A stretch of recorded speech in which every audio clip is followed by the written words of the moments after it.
Lancement ce mardi à Abidjan de la semaine de la science. Durant toute une semaine, les jeunes chercheurs, créateurs, inventeurs et autres vont se réunir pour échanger et trouver des solutions à leurs préoccupations. Vous aurez plus de détails dans quelques instants. Et puis vous verrez le talk show des femmes entrepreneurs de Côte d'Ivoire qui se sont retrouvées le week-end dernier pour échanger et partager leurs expériences. Mesdames et messieurs, bonsoir et merci de nous retrouver sur Business 24 Africa. Impulser le pouvoir de la science, c'est le thème de la semaine de la science lancée à Abidjan ce mardi à travers le programme Nest Einstein Forum. Pendant toute une semaine, les jeunes chercheurs, créateurs, inventeurs et autres vont se réunir pour échanger et trouver des solutions à leurs préoccupations.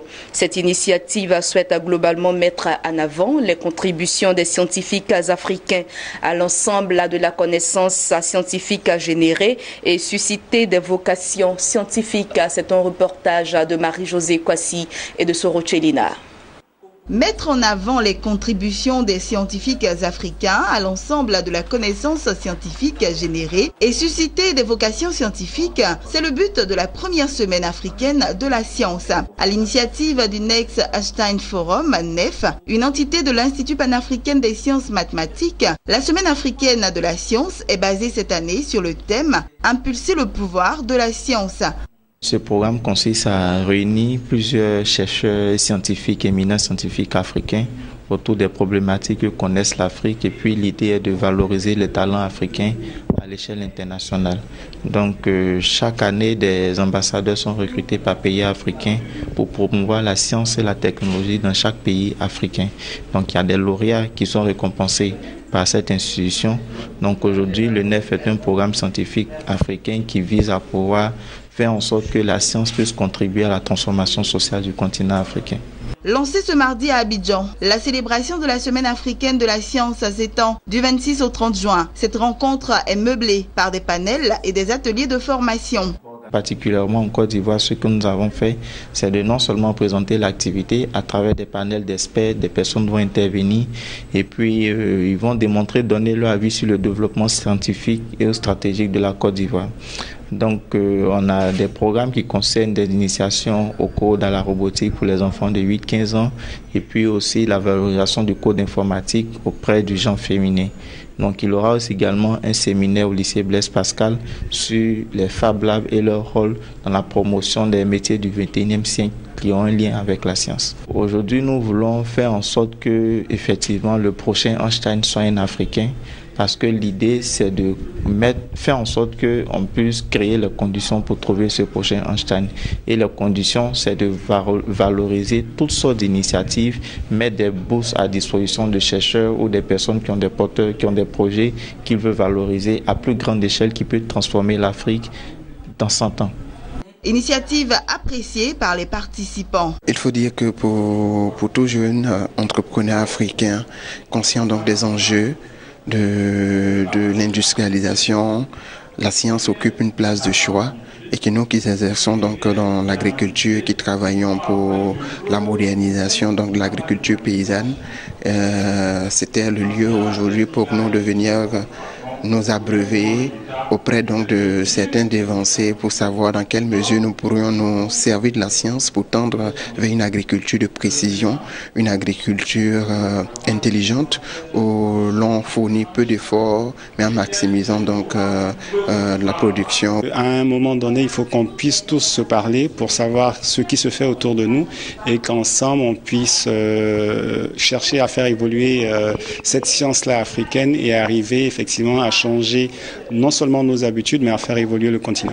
La semaine africaine des sciences se tient simultanément dans 13 pays d'Afrique. Le Nest Einstein Forum NEF est une plateforme qui relie la science, la société et la politique en Afrique et dans le reste du monde, dans le but de tirer parti de la science pour le développement humain. Le NEF espère étendre la semaine africaine des sciences à au moins 30 pays en 2018 et à tous les 54 pays d'Afrique d'ici 2020. Et puis les femmes entrepreneurs de Côte d'Ivoire se sont donné rendez-vous sur un plateau concocté par l'agence de communication Kia to Kia ce samedi pour échanger et partager leurs expériences. Un talk show au cours duquel les start-up ivoiriennes ont reçu de leurs dévanciers des astuces pour réussir dans la vie entrepreneuriale. Moment de rafraîchissement et de confiance de soi pour faire face aux péripéties de l'entrepreneuriat privé. Mon désir à Nascimento Ojifini et Soro Chelina. Face aux jeunes managers de start-up, deux devancières, eux femmes entrepreneurs, venus partager leurs expériences des affaires. Jeanne Sissoko Zézé, directrice de Reflect Consulting, et Micheline Ondesoro, elle, directrice de publication du magazine Deborah G1. Les deux invités de cette plateforme d'échange et de partage d'expériences ont partagé leur parcours de femmes d'affaires. Depuis les études, l'expérience acquise en milieu professionnel jusqu'au saut dans l'entrepreneuriat et ses péripéties, tout un cheminement à même d'éveiller l'esprit des affaires des participants et les amener à surmonter les difficultés. Nous avons parlé de la nécessaire vision de tout entrepreneur qui veut se lancer, donc avoir une vision qui soit claire, à laquelle il s'accroche et véritablement définir le positionnement qu'il veut pour son entreprise afin de pouvoir atteindre de manière efficace sa cible et avoir une entreprise qui soit ma foi, prospère. Ce projet qui nous permet en fait de pouvoir donner quelques outils à tous ces jeunes et toutes ces personnes qui ont envie d'entreprendre et qui ont encore de l'hésitation. Cet événement a rencontré la satisfaction des startups venus s'abreuver à la source d'expérience et de conseils de devancières.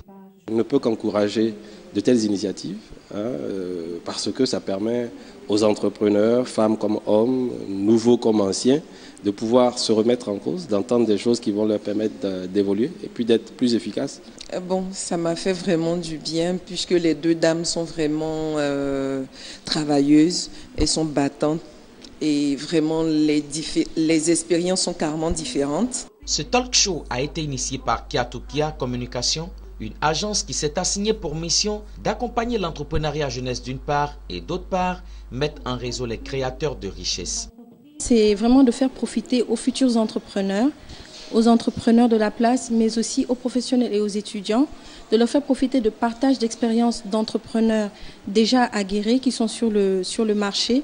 Notons que cette première édition du Talk Show Entrepreneur s'est clôturée par des rencontres B2B. Ce rendez-vous devrait être renouvelé tous les mois au profit des jeunes entrepreneurs ivoiriens pour leur éveil d'esprit d'entrepreneurs. Voilà, c'était le reportage de Mon Désir à Nascimento et de Soro Chelina. Nous continuons avec ces informations en bref et en images. Le conseil d'administration du Fonds monétaire international a approuvé le 26 juin dernier un accord de prêt d'un montant de 390,4 milliards de francs CFA en faveur du Cameroun. Ce prêt, qui s'inscrit dans le cadre de la facilité élargie de crédit du FMI, devrait s'étaler sur une période de 3 ans, dont un premier décaissement immédiat d'un peu plus de 100 milliards de francs CFA dans le cadre d'un programme visant à restaurer la viabilité budgétaire et à débloquer la croissance du secteur privé camerounais.